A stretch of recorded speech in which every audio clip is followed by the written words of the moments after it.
What's up, guys? This is episode number 3, and Yep. Logan can talk about what we're gonna be talking about today. Yep. And before we do that, I just want to say word of mouth is the fastest way for us to grow. So make sure you tell your friends and family and other peers about our channel if you find this informative and helpful and most important, entertaining. Mind my stuttering, but make sure you subscribe and post notifications and like it and leave a comment down below. Further down the line, let's talk about the timeline. The timeline is Jesse's testimony, as you can read in the title and see in the thumbnail. But Jesse here is going to tell us his story of how running has changed his life, and in the way of telling a testimony of how Jesus has entered his life and in the best way possible, and how both worlds correlate with each other, and how it has made him a better person and be able to, be here with us today. So let's hear Jesse. Yeah. I think a good place to start is my background. I grew up in a Christian household. My parents went to church just about every Sunday. I don't think we missed a single one, and that is not what made me a Christian. Quite honestly, early on, I had a lot of resentment to faith, and I don't even know what it was. It was just really strange. But over time, I just grew this uncomfortable resentment to faith, and both my parents are Christians, so I played the part a lot growing up in church. I played the part as a Christian. I went to church, talked the talk, and pretended like I walked the walk. But Can we have a mask on? I was playing, the part, and it was like kind of crippling in a respect. I don't even know what it was. It was almost fear that was controlling me, because I almost feared like Christ. I feared Jesus, which is weird. So much so where I just resented my family if they ever brought it up. And one particular time, my brothers Joe and Wesley. Yep. Yes, I do. They were having a conversation one night we all shared a room on our bunk bed, and I did not like what they're talking about because they're talking about Jesus. And I got so upset, I gave them a smart remark. I went up on the bunk bed and said, like, why are you talking about this? Or something along those lines. Stormed out of the room, went into my parents' room, which was completely empty. They were downstairs while we were getting ready for bed. And I just threw the covers over my head and started plugging my ears so I couldn't hear it. I was like, I resented it that much. Dang. Yeah. And just, I didn't have an identity. I didn't know who I was. I was lost. And there was not much I could do about it. Because, like, I couldn't talk to my family about it because I feared, I don't know what I feared toward them. I just feared a conversation. I feared a relationship. I couldn't trust them because I couldn't even trust myself. And it got to a point where I was just isolated. I was just by myself with no hope, no trust, anyone. I had a decent relationship with my family. All my siblings called me the golden child. They didn't think I dealt with much. They all loved me unconditionally, and especially my mom. Like, she really had a strong relationship with God. So much so where I got uncomfortable with it a lot. Like, she doesn't know a lot of this, but I was dealing with a lot of stuff around that time that I have not shared with a lot of people. And it's like something I'm not going to, go into a lot of it here on the podcast just for Personal reasons. no, for people's sake, for my personal, just to keep it personal. And Which is fair. Yeah. Online But- world can be a dangerous place. But I will share this much. Dealt with sexual problems. Even early on, like, it wasn't anything serious. Like, I mean, anything sexually impure is serious. Yep. It wasn't like serious, but it was serious. It was part of my lost self. I was, just completely in a spiritual battle, major spiritual battle, and so much so my mom felt it. She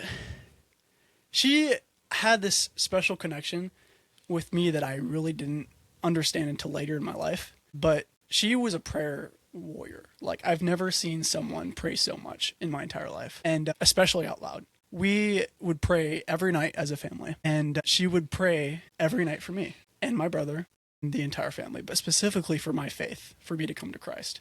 And she was very open with me about it. She would say, what's holding you back from giving your life to Christ? Lord, help Jesse, realize that he needs you. He needs a relationship with you. And I resented it. I hated every second of it. And, I was very uncomfortable with her talking about that, because it was like this part of me that was wrestling, like two sides of me was fighting. Yeah. One side had realized I needed Christ, and the other side was too afraid to take that step.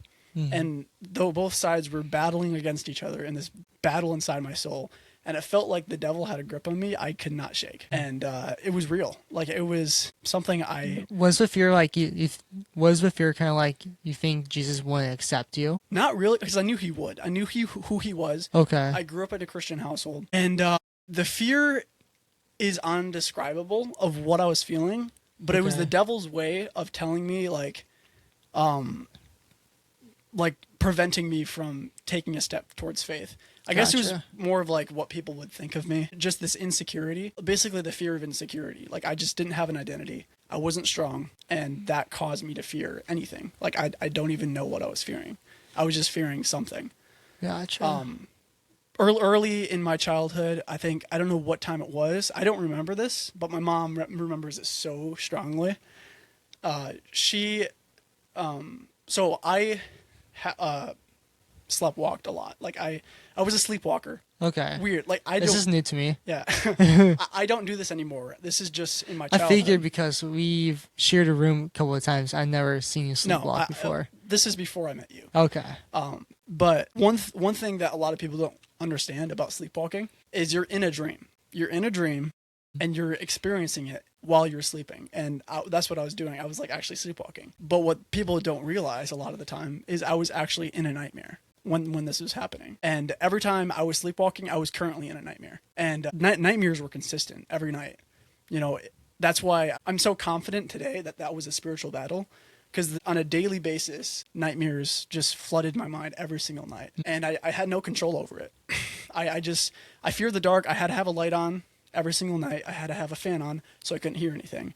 And then a lot of the times I would sleep in my parents' room because I was too afraid to be by myself. I remember my mom remembers this one dream that I had that I drew a picture of. And I brought it downstairs after one night. And basically, you also don't know this either, but I was actually sick a lot as a child. Undiagnosed, I don't know what it was.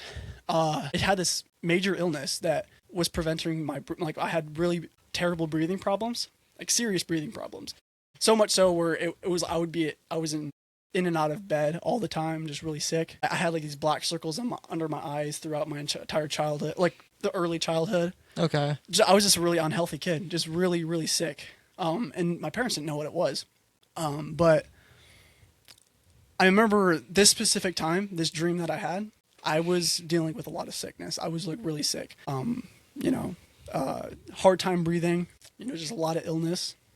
And the dream was a man standing at the door. Okay.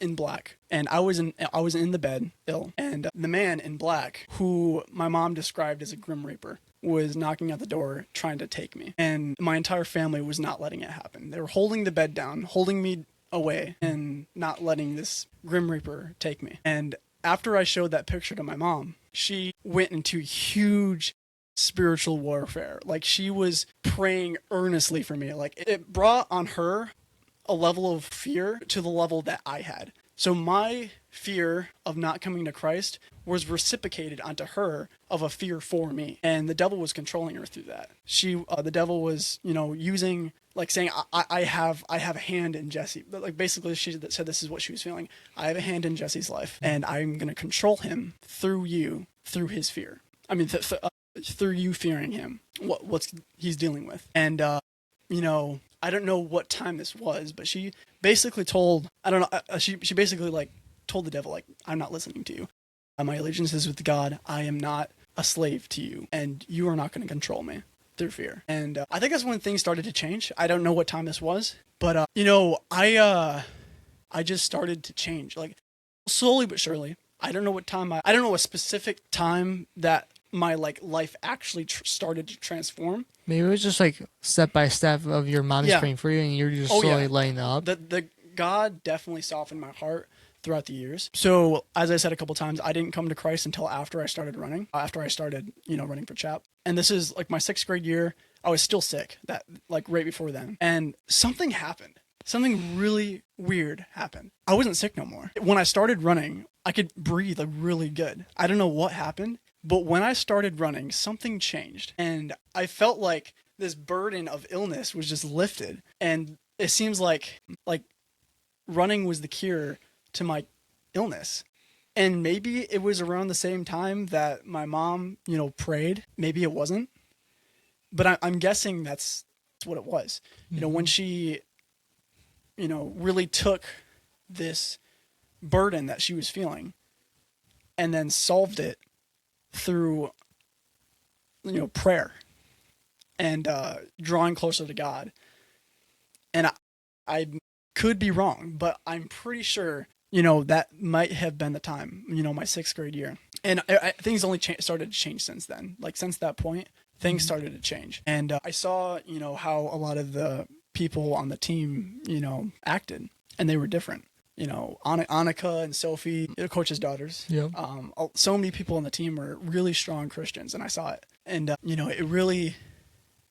it really changed me. Like, I think that's what kind of started my heart to be softened to this, new Jesse started to come out. Okay. Through Chap, because the old Jesse was this resenting, broken person. And I just started to gain an identity somehow through running. I don't know how that happened, but running, I feel like changed my life in some ways. Not all, the success and that's one part of it, but just the fact that, running itself cured me from this illness that I had no idea what it was, just this hard time breathing, and that changed. And also the fact that God placed people in my life that I met that had like this, genuine faith that was transcendent through who they were. Like, it was just evident in their day-to-day walk as, athletes and Christians. And those things weren't interchangeable. They were just genuine people. And they talked about it like it was normal. Like, I know, that's the crazy part. There's no discomfort and no resentment in their conversation about God. It was just this really strong, thing. And I grew up in a Christian household. I knew that. I've been around a ton of Christians my entire life. But there's something just real and different about this group of people that I just resonated with me. And I was able to open up to them that I wasn't so much able to open up with my family or my church, the people I went to church on a consistent basis with. I think it's because we were able to just become friends with them. That's what I noticed when I joined Chap was that the difference between like a church body is that I see these guys every single day. Yeah. Besides just Sunday. You see who they are. They become your friends, and they change you. And they change you not because they want to change you, but it's just because how they show themselves or provide themselves. It's not because like they're like, you should become a Christ follower. It's just that they just radiate with like just positive energy. Yeah. And you just feel it, and it slowly just affects you. Like kind of like the quote or like saying where it's like, if you put bad fruit in your basket, other fruit in your basket are going to become bad as well. The good fruit in your basket, other fruit will be good as well. So I think by that instance, you were putting good people with you that are going to make you good. Even though they're not trying, they just radiate this positive energy that allows you to just absorb it and be like, oh my gosh, this is what true faith is. This is how, loving God is. And just opens your eyes to this new journey. I mean, that's how it was for me, at least. Yeah, I totally relate to that. Yeah. That's exactly what I feel like they had. Kind of like how I, really came to Christ is a couple circumstances started to happen. Or, I was going to this church in Eaton Rapids. Actually, Zeke, one of our good friends, go there. Hardy or Grimmett? Grimmett, okay. Yeah. It's a small little church in Eaton Rapids, and that's kind of where I was going from, like, 6th grade to like my freshman year of high school. But why did you change? We just, felt like we needed to move on to a different church. And the thing is, like, it was like a small community, and, some difficulties with the pastor that, felt like it was just time to move on to a different church. Okay. And ever since we've been, growing up, we've been going to a Baptist church. That's what we've been, like, a Baptist church is the only thing we've gone to. We really haven't gone to anything other than King James only Baptist church. Okay. Which is fine. Like, those people, they're our brothers in Christ, and I feel like they, do a really good job. But I just feel like there's some things that we were dealing with, and my parents were, ready for a change. And, we knew of South Church. We thought we would try it out and see what they were all about. And that's where you're at right now.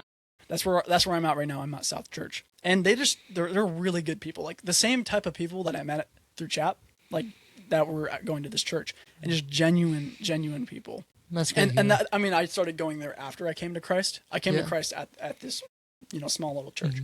But there's one time at Grace Baptist, which is the Eaton Rapids church, this special speaker. I don't remember any of his sermon except for this small little part, this small little thing he said, and it resonated with me so much. He said, "I have never met somebody who regretted giving their life to Christ, but I have met people that have regretted not giving their life to Christ." And I was like, what am I? Yeah, I'm like, what am I waiting for? What am I fearing? I'm like, what am I doing that is causing me not to step into this most beautiful and life-changing decision that is possibly the most important decision I can ever make in my life? Yeah, What is holding me back? Exactly. And then at the same time, I was still fearing a little bit. Even knows what I was fearing, but that's when things started to change. That's when I started opening up. That is when I started to see that like this is the decision I need to make. And I remember, I don't know any of the prayers that I prayed because they're completely irrelevant to me personally, but I did pray a few times, like, these small little prayers here and there, like, God, help me this way, salvation, stuff like that. None of them really, I don't think any of them really changed me though. Maybe that's when, one of those prayers is when I gave my life to Christ and my life changed, but it's not the time I point to. Because I was still, after those prayers, I was still resenting, I was still feared, I still didn't have an identity, and I still wasn't changed. Yeah. And change is the thing that really defines if you stepped into faith, if you gave your life to Christ. And there's one time where my mom sat us down in the evening, and is it running? Yeah, it is. There we go. So continuing, there's one time when my mom sat me and my brother down in the evening. We do devotions every single night. We pray as a family before we go to bed. This particular time, I don't know where people were. It was just me and my brother and my mom. Everyone was gone somewhere. I don't know if they went on a trip somewhere or. But you're just solo. I just remember it was us, and we were going to bed as a family. Okay. And so, she said, what's holding you back from giving your life to Christ? Why are you, resenting? Like, I don't think those were exact words, but why? Something along those lines. Yeah. Why are you, not giving your life to Christ? What's holding you back? And I couldn't give her an answer, and I just stared at the wall. Didn't stare at her. I know those times. Yeah, where it's so uncomfortable, where I'm just staring out in outer space because I'm like, this is a super uncomfortable situation. I don't like it, and I'm just gonna try to wait it out. But that question stuck in my head when I went to bed, and I just couldn't get it out of my mind. I'm like, what is holding me back? That night, I just broke into tears. Like, I was crying that night. Do you ever figure out what was holding you back? Fear. Fear? Just pure fear? Yeah. To this day, I don't know why I was like not stepping into this identity, this new identity that was, supposed to be me. Like, that was me. And I just said, like, Lord, I'm giving my life to you here. Like, take my resentment, take my fear, change me, like, actually give me confidence in you, change my heart, change my mind. I'm like basically just crying out to God, like, just take me, like, take these nightmares away from me, take all this away and just give me you, stop letting me be a slave to myself. Like, just change me. I was like just crying out to God saying, like, this, I'm tired of who I am. Like I'm tired of all this, all this stuff I'm dealing with that's holding me down, just, like, set me free. And my mom called me downstairs, and I don't know why I didn't tell her in this moment that I just gave my life to Christ. I don't know why I didn't tell her, but I just felt this overwhelming peace, this like just joy that I was like, I want to tell her, but I don't know why I didn't. I just didn't. She was like asking, I think she said, like, one of your friends, when did he give his life to Christ, or something, like what age? And I think I gave her an answer. I'm like, I'm not sure. And then I went back to bed, and things started to change. The weirdest thing is the nightmares were gone. Like, I haven't sleptwalked and had a nightmare since that day. Oh wow. I think I can't remember what year it was. I think it was 2019. It was 19th. That was 7th grade. It was April 20, somewhere in April 2020. I mean 2019. 2019. So 7th grade-ish. Yeah. No, it was 8th grade. Wait, April. That'd be 7th grade track. Right before the summer. Yeah. I mean, right before the track season. I believe. Yeah, that'd be. Yeah. 7th grade. 8th grade. No, 8th grade was 2020. Yeah. No, 8th grade was 2019, right? No, 8th grade was So maybe it 2020. was 20. So I mean that's irrelevant. My timeline is completely lost in my mind because a lot of it's mushed together. But you know, Carry on. so I mean, where was I leaving off?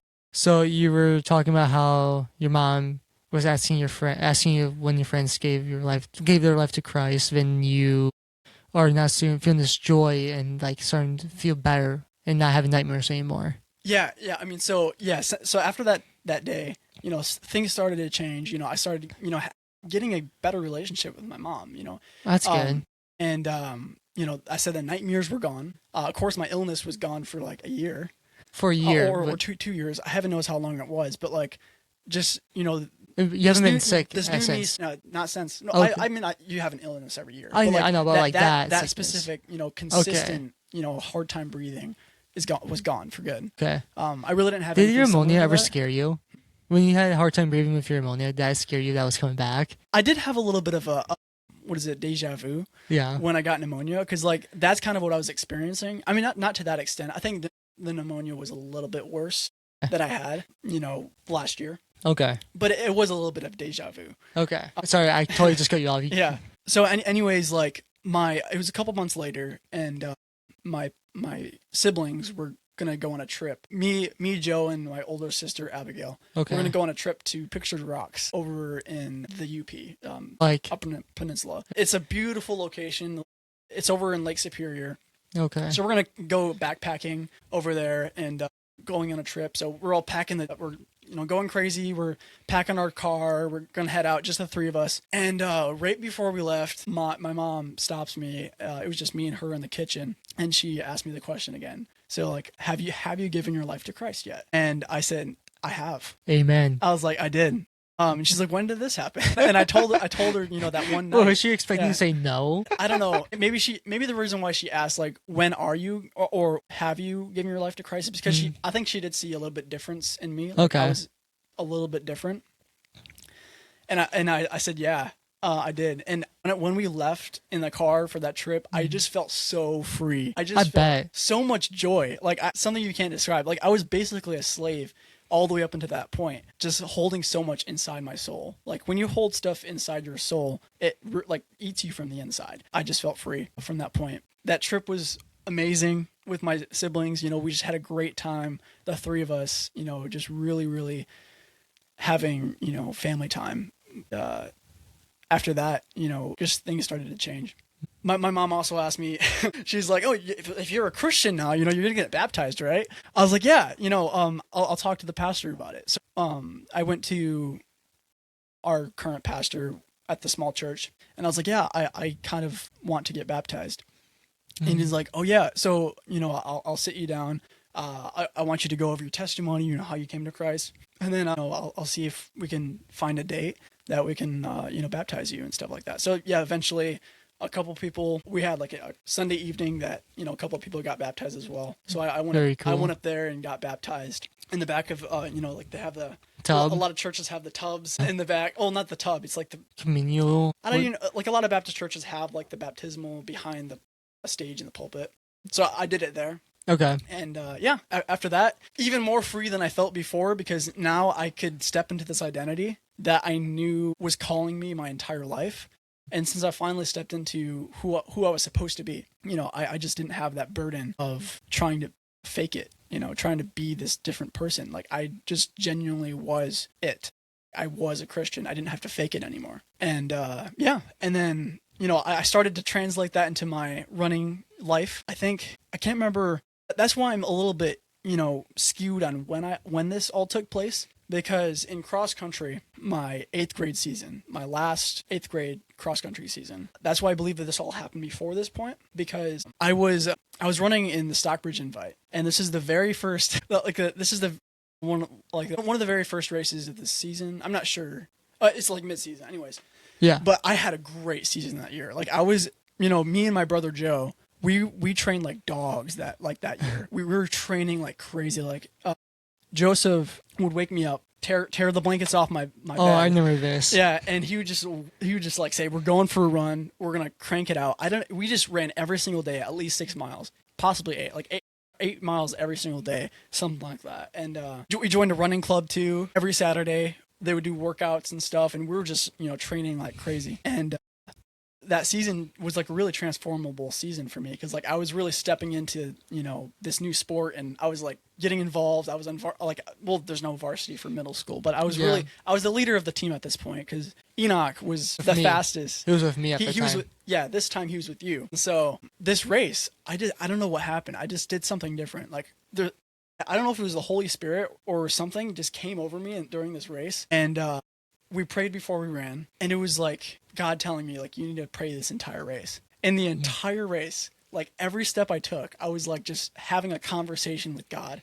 Oh, I was having a conversation with Jesus, and I was just saying like, help me through this race. I was gritting my teeth. I was like, my spit was turning into foam. I was just like, I was running. I never ran so hard in my life. I feel like I have hard races. That was my very first like hardest race I've ever ran in my life. Like it was insanely difficult. I think I only had one race like that.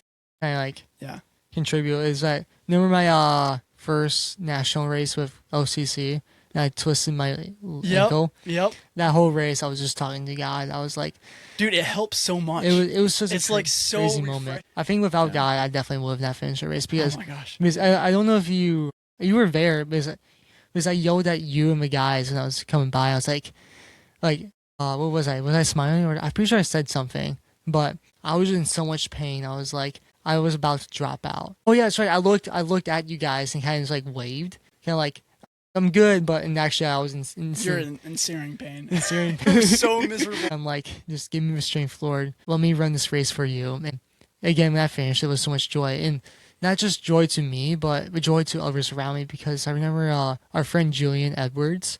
That was his last time. That was his last time with LCC. And you gave him a national title. I gave him a national title, and we worked as a team. You worked as a team, but like I don't think you would have been able to do it without you. We already didn't have me, you, and we didn't have Nate, and then if we lost you, we would have all our top 3 guys gone. But I remember Julian coming. I was laying on the ground, just like, oh my gosh, like happy, but like I'm just my ankle was just throbbing, and Julian comes over to me with tears, and he goes, "Thank you, man, thank you." And I was like. It means a lot. It meant a lot to see that. It goes through my head a lot in some cases where it's like, people sometimes look up to you and you have to like give your best front, even in the worst moments. And it sounds like Jesus was in your life in that time when you were praying to him. And I just, it's like not compare, but like just like share similarities in that way. Oh yeah. That's how I like to totally. connect. I mean, I advise anybody who's a runner, have a devotional time with God while you're running. There's something therapeutic about it. It is. In my, I don't know if it was my senior year of high school or my freshman year of college, but I remember like every single run, I would just, have a conversation with God while I was doing my long runs. And I would pray, consistently, Lord, give me humility, confidence, and wisdom. Those are the 3 things I need. And he gave them to me. And I feel like I'm a much more confident person because of that. And humbleness is extremely important because without humility, we didn't do it ourselves. Yeah. So we have to understand that. And then without wisdom, we don't understand what God is calling us to. And we don't understand, our identity in Christ. Because Christ is the one who gives us wisdom. Like without him, we don't have wisdom. And so... yeah, those 3 things I would pray every single, and I had a really good season. That really doesn't matter, but like what's more important is I had a greater relationship with God because of those long runs and because of the conversation I had with him. So I advise anybody who's listening that try it out. Turn off the music, turn off the noise. Just you and God going on a long run. I love that so much. I do that. Here and there, just be like, well, I'm not bringing no phone. I want a break from my technology and just break free and just talk, because you have to have you have faith, you can believe, but if you don't have a relationship with Jesus Christ, then you're not really going anywhere with it. It's kind of like the Pharisees. They had knowledge, they believed, they had faith, but did they have a relationship with Jesus Christ and God? Heck, they crucified him. So I think it's very important to not just believe and have faith, but I'm probably going to beat that horse, but have a relationship with Christ. Oh, yeah.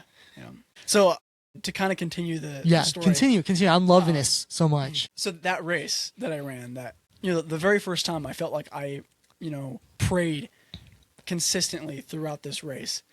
I started coming up on like I think it was like 400 meters to go or a half mile to go, and I look ahead and I see that so I was tracking where people were during the race, Mhm. and I look ahead and I see, third place and second place is right in front of me. I'm in third place, and I was like, I think I can track him down. So I start, really picking up the pace, and I'm trailing this guy, and I pass him, and I'm like, I can't believe I just passed second place, like third place. I'm in second place. I'm in second place right now, and I look ahead, and I'm still, increasing my pace. I'm still like surging, and I see first place, and I'm like, God, what are you doing? I was like, Lord, help me, and I was just like, I've never sprinted so hard in my entire life up until this point, and I crossed the finish line, collapse, and I win. I won the race in first place. The very first time I had like, a relationship with God the entire race, like a conversation. And I was like, wow. Like I will always remember that moment. And I just fell down.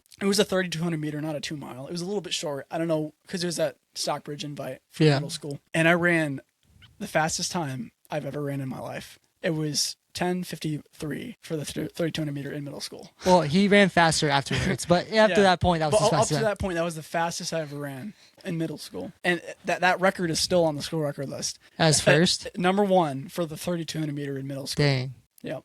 Yeah. I mean, what would you want me to talk about? What would you want to ask? Oh, man, I say keep going because you're only in middle school. What about high school and then going into college? Yeah. I mean, to kind of touch base into high school, things really started to transform for me because after this is when I started to step into my faith. We would go to Nashville, Tennessee every single year for nationals. I didn't get to go my 6th grade year, but I got to go my 7th, 8th grade, all the way to my senior year. Okay. To Nashville. And I remember my 7th grade year, my 7th grade year at church, because we go to church, because we stay until Sunday. We go to church every single Sunday. Mm-hmm. Every Sunday when we're in nationals. And I remember I was sitting down next to a few people, and they're passing the communion down the line, and I rejected the communion because I knew I wasn't a Christian. The idea is like, you have to give your life to Christ before you take communion, because communion is a way of, is another ordinance that is kind of identifying you with this new relationship, with this new identity that you have. Yeah. And, I know I didn't have it. So, and then one of the guys like, you skipped the communion. And I think it was one of the Vanderway boys. Yep. And I was like, oh yeah, my bad. And so I think he slipped me like a little cracker, and I was like, I didn't take the rest of it, just to appease, because I didn't want to. I wanted to pretend I was a Christian, but I knew I wasn't. And but after that, I feel like Nashville really changed my life, like that trip, because you get to know a lot of the people that you train with. Yeah. And the people that you basically, in some respect, grew up with, because I kind of grew up with a lot of these people. Yeah. And you get to see their faith. And one huge transformative thing that us as captains did, this is before I was a captain, I think it was the coach's daughter, maybe Sophie, maybe Annika, started doing devotionals. Well, this is the start of it, the birth of it? The devotional thing? Yeah. I don't know how it started. I think somebody started it. Maybe they were doing it before I started coming. Okay.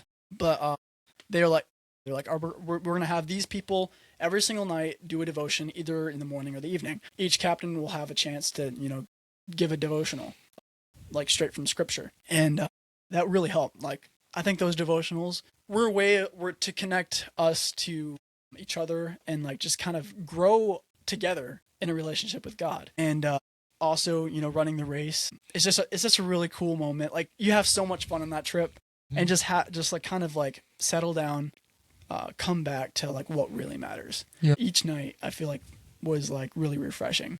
I bet. And if you guys want to get like an experience of that, we do have a YouTube video on this channel. 2 of them, I think. Yeah, we I think we did 2022 and 2023. Yeah. No. Yes. Yeah, Yes. that's right. It was 24. That was Because college. we didn't do no. 24 was college. That's right. Yep.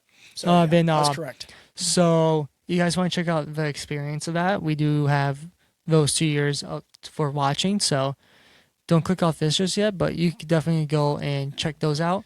I need some water. No, you're just spitting facts left and right, and it's absolutely fire. So that was high school. Then kind of just going towards college. Like, obviously, I've been in your life at this point for a while. Yeah, you've been through all of it with me, and I think Majority of it. You definitely helped a lot because like you just had a good friendship, and Obviously, it's been pretty strong. We've been Oh, yeah.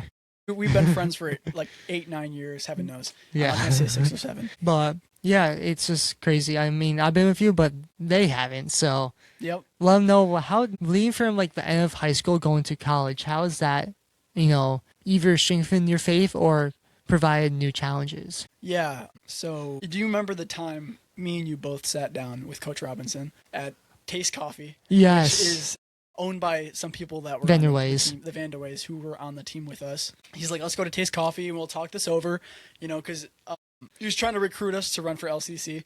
Of course. And I Package remember, deal. We used to say that we're a package deal. But I remember I said to him, like, I don't really care if I go to a Christian school or Christian college. I want to be the influence.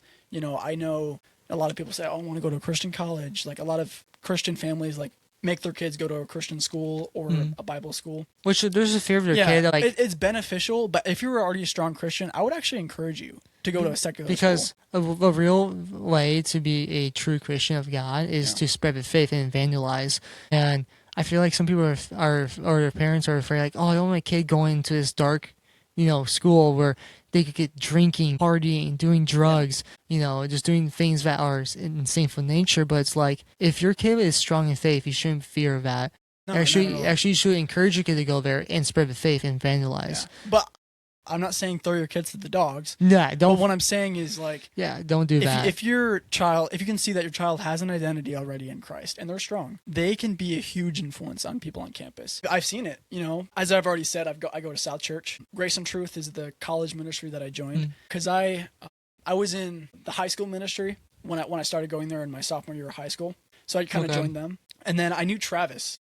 Travis Parks is the lead pastor for Grace and Truth. And his kids actually ran for CHAP back a couple years ago. Okay, I don't think I know of him. So this is before I met you. This is when I was in middle school. Okay. Dawson Parks. I know Dawson. Dawson. Dawson's such a chill guy. He was in 8th grade when I was in 7th grade. And so we were on the same team. Him and Daniel Thomas both. So that was kind of like the first powerhouse. I think we won. I think we were the runner-up that year in cross country. Okay. Us. At the national championship. So yeah, it was kind of hype. He was a really talented runner, like really, really talented. So anyways, continuing, we're talking about campus ministry. The college pastor, Travis, he does a phenomenal job. I've been to a few of them. He does a great job, especially in this group of young men and women. I think the reason why I'm so attracted to this group is we have a huge emphasis on missions, huge emphasis on campus ministry, like, discipleship making, evangelism. That's the church's entire focus, and it's shown through how the college ministry operates. A lot of the people, a lot of the students that go there have a huge focus on discipleship making. If you don't know what that means, is basically like you are stepping into somebody's life and leading them closer to God just through relationship. It's not you're not like preaching the gospel saying you're going to hell, that stuff like that. Which it's true if you're not a believer that's your eternal destination. And I had that reality as a child growing up. That that's kind of part of how I came into Christ, understanding that is a reality. But you have to be a friend to a person like that. You have to have relationship. Christ had relationship with the people he ministered to. When he did miracles, he first, reached out his hand to them and, offered them salvation and help. And when he saw their faith, that they believed he can do it, that they believed in him, and that they had faith, that's when the miracle happened. A miracle is a direct result of the faith that Christ sees in you. He doesn't do miracles just for show. He didn't do miracles for the Pharisees. He did miracles for our faith. And he did that to transform us. And, understanding that is a pretty powerful, message, because this is not all that there is for us. There's eternity of heaven. Getting a career, getting a good paying job, going to church, praying, having a Bible study. In the command from God, when he ascended into heaven, what Jesus said, he didn't say, go start a Bible study, go to church. He said, go to all the nations, preaching the gospel and baptizing them in the name of the Father, the Son, and the Holy Spirit. Amen. That's what he said. That was the Great Commission. The Great Commission wasn't, have a podcast or, have a Bible study. Even though this is fun, and just speaking truth, it's like those are like the fun goals in life and like the fun things to help grow closer and be able to just live in this society now.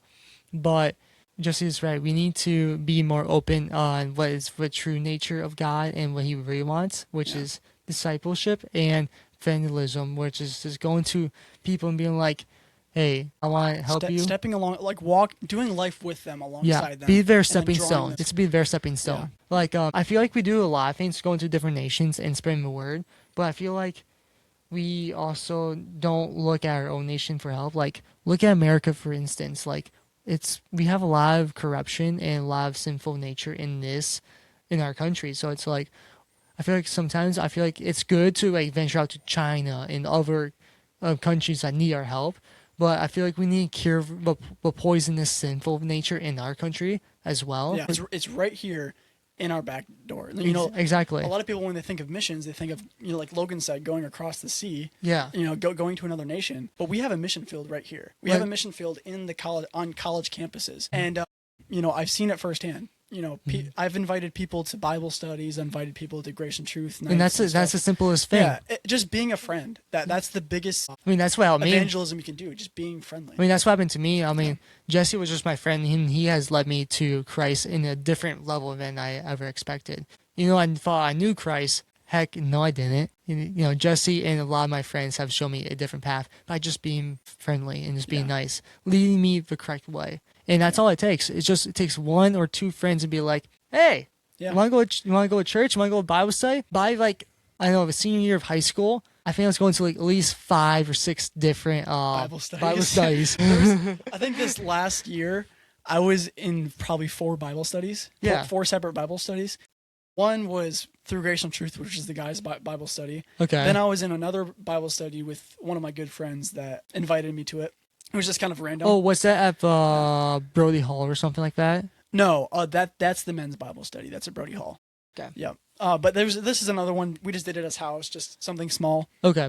And then I was in a Bible study with 2 other guys on LCC campus. So we would meet up periodically. I think it was last year. I know what you're talking about. I tried to go to that one. I don't know if I ever invited you. You did. You did. Maybe I did. You invited me like multiple times. I tried so hard to get out there, Yeah. but I was either working or I was in class, which honestly made me super mad because I really wanted to go.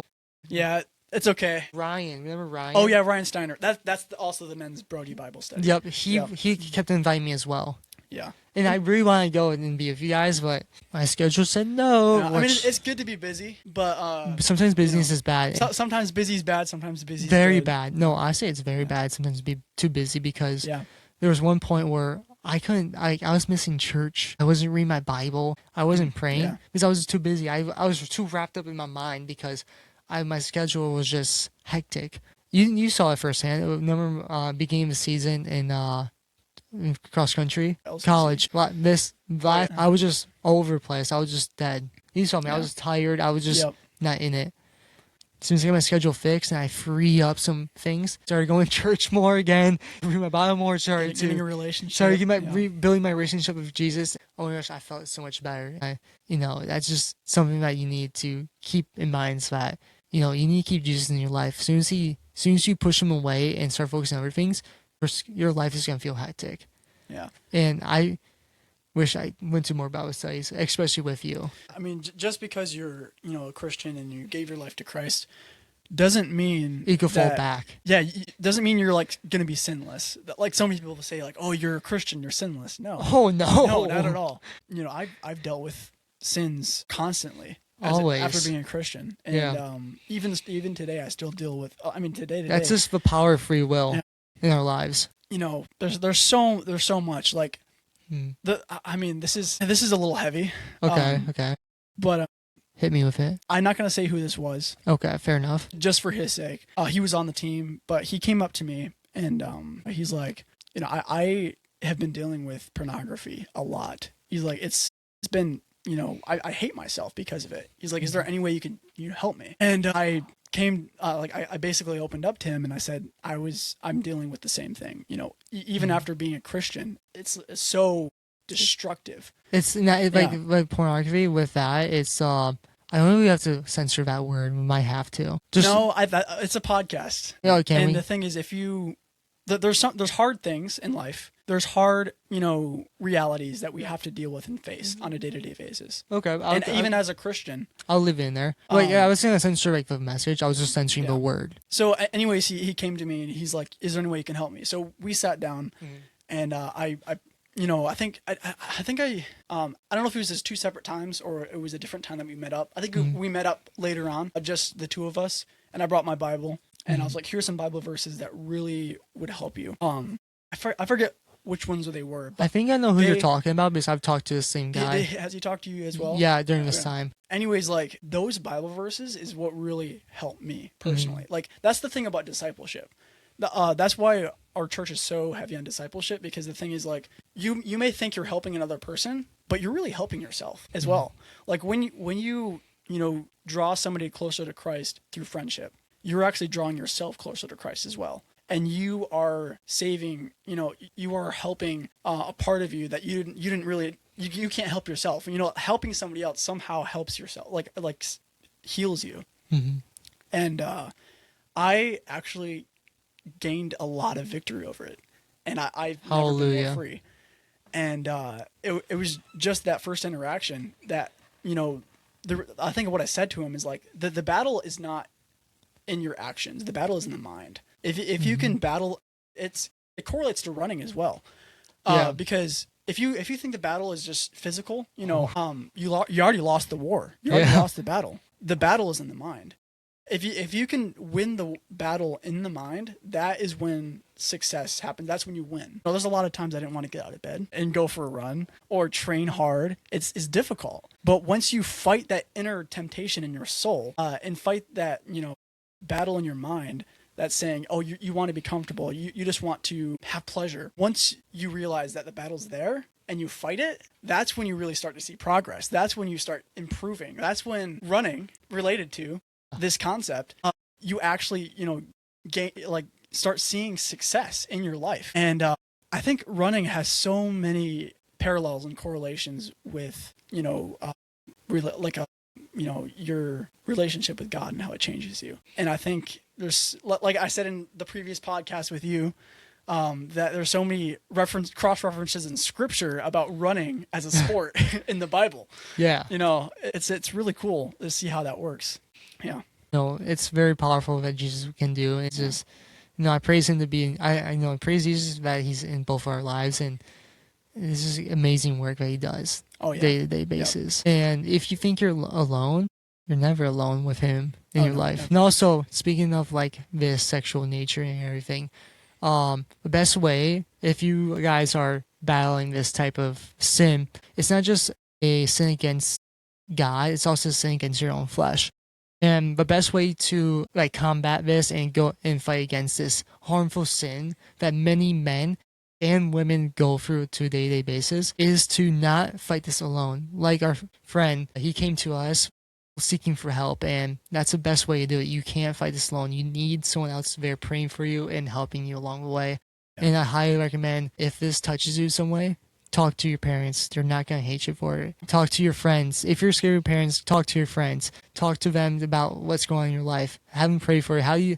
Have them do something for you. I know is that my friend, he has this thing called Fort Knox. And Fort Knox, he basically takes over your whole phone. He locks everything. YouTube, basically your whole Safari or Google page. He basically locks everything up, your socials. You delete every social media you have and basically lock it up. And he's the only one who has a password to it. So you can't enter nothing on your phone except the things you need into a day-to-day basis. Like, 911. Like 911. And your D2L. To get your homework done. Yeah, exactly. Like the essentials to your life. But like social media, some spots of you like Google or the internet, he has blocked. And he has a list on his phone of all the passwords to his friends' phones. Like if you need to download something, he'll give you the password, but then you have to send a screenshot of you basically like blocking it. Oh, that's really cool. Yeah. So he calls it Fort Knox, and it's. I could have sworn you were gonna say Fortnite. no. So he calls it like Fort Knox, and basically it's just a way to like he does it to help his friends and be able to. You actually know some of the people who are under Fort Knox right now, and basically just to stop them from be able to search anything or Yeah. to look at anything that might make them want to commit the sin. So Yeah. yeah, so if you guys are looking for someone like that in your life, I highly recommend it because it's not a battle you can fight alone. You need Jesus. You need a friend with you along this battle. It's it's a hard one to say because it's considered so dirty and taboo. But Because it is. I mean, it is. But the thing is, so many everybody people goes through say- it. Everybody goes through it. Yeah. I mean, we're all human. We all Yeah. fall. We all fall short of the glory of God, and it's a wicked, sin to commit. But at the same time, God's grace is sufficient. If you want to turn your life around and you want Him to change you, it's possible. His grace is never, He is enough. Doesn't matter where you are or what sin you committed, He's enough. I don't know what I was gonna say. I think, yeah, I was gonna say something. I lost my train of thought. They accidentally steal it. No, you made a really good point. Okay. That was phenomenal. Um, Okay, yeah. Start talking. I don't know. I completely forgot what I was about to say. But if I think we're starting to run out, it sounds like we're starting to run out a little material to talk about. I mean, you have anything else you want to talk about? Your testimony, your journey of running? Anything else you want to add? I think what I was gonna say is get community. Community. Get Yes. Logan is in Salt. If you listen to the last podcast of Logan's story, he said he's in Salt Company, which is campus ministry on campus at MSU. Yep. I'm Which is in Grace and Truth. not just MSU. It actually is at, if you can look up the Common Church, it's most likely at your local mainstream college. Yeah. So I recommend you after this podcast, or if you want to right now, if you're feeling really eager, just look up Common Church, and it's probably posted up next to your mainstream college in your state. We're everywhere. I mean, whether you are running, trying to train for a marathon, trying to grow better in your faith with God, whether you're, struggling with something, whether you're just looking for a way to grow in your faith, or way to, improve in your athletic ability, the best way to do it is community. The best way to do it is to have somebody to do it with. Like, have a brother, have a sister, have a friend, have a group of guys to do this with, because life is tough, life is hard, but if you have somebody to do it with and have somebody you can trust, it makes it so much easier. Always. Me and Logan have been training together as friends for years, and it's helped so much because we keep each other accountable. Exactly. As athletes and as people, and just seeing how much we have improved because we're competitive, because we're brothers. Yeah. Basically. We also we think that's improve athletically, but we also improve again, like just said, as people, and we hold each other accountable in the way of hey, don't do that. Hey, I don't think that's a good idea. Hey, that's kind of very sinful of you to do that. We hold each other accountable to make sure we're not just following the sinful nature all the time. We're also making sure we're just hey, bro, I got your back. You can tell me anything you want. A good example of me and Jesse's brotherhood is 2025 cross country nationals. I was a mess the night before the race. Yeah, I mean, the thing is, it's understandable because we, have been teammates for years. At least seven, 8 years, and we've done so much together. We've won nationals in high school twice, 3 times. 3 times. 3 times, yeah. Then 3 times. And 2 times in college. 2 times in college. I hold the school records for Chap, from the mile to the 800. the 4x8. Yeah, from the 2 mile to the 800 to the 400. Then cross country for the 5K. And Logan is right behind me in every single one of them. Every single one of them, he's right behind me in second place, except for cross country. I'm sorry about that. Yeah. But basically what I'm saying is we have been training together for that long, and I think our competitiveness and our drive to better each other has developed us into an honorable force. Yeah. And that night that we were getting ready for nationals, I think it was just we were just replaying all of that in our minds. Yeah. And this is the end. This is I was when coach and people were doing their speeches, oh my gosh, you can't hit me. I was like, this is my last cross country race ever with Jesse. And, I just felt in that moment the appropriate thing to do with this experience that God has blessed us with. He's blessed us with the opportunity to run in nationals. that it's appropriate that we pray. And just Always. thank God for everything. Thank God. And thankfulness is the biggest therapy in the sports world. Whether you hold school records, you break records, whether you don't, whatever you do, thankfulness in everything is the biggest therapy. And I think we did that night, and it prepared us for nationals. It was a really cool moment. That was a great moment. Then we went out there the next morning, blizzard in Iowa, and we showed up and we showed who we put Three-peat national we championship. put Lansing on the map that day. That was amazing. Can we ask for more? Yeah, we got to do another episode like this. Corbin, We need you on here. we need you on this podcast. Luke Long, we need you. Zeke, we're gonna grab you one of these days. Yeah, Brody as well. I know you're listening because you're always stalking us, and I love you, Brody. But CJ Albertson, CJ, Grant Fisher, Grant Fisher, Cole Hawker. we're just gonna name everybody. Yeah, Cole Hawker, we're gonna get you on this podcast Hey. one of these days. The future. I'll have our email. I don't know how they could contact us, but if you are wanting to join our podcast and talk about your testimony, and your testimony is pretty good, go ahead and shoot me a DM on Instagram. I'll respond to it best of my ability. Or me, because we both have access to the account. True. So go ahead and send a DM to our to the Boys on Run Instagram account, and we'll try our best to get with you if you want to be on podcast and share your testimony. We're kind of open up to anyone who wants to. So yeah, I think that's really about it. Yeah. Heck. Well, thanks for this Yeah. episode number 3. Yep. And appreciate it, guys. Hopefully you guys enjoyed this Yep. podcast episode. And always remember, the best way to grow this podcast is the word of mouth. And go ahead, share with your family, friends. Maybe someone down the street, just yell to them like, "Hey, have you heard of a new podcast episode?" Just go ahead and help us grow. If someone needs this type of story or can learn from it, please send it to them. We want to help them grow in Christ best as we can and reach a new community of Christ followers, or bring people into Christ, and also runners. But go ahead, subscribe, try and post notifications for our next episode, and see you guys on the flip side.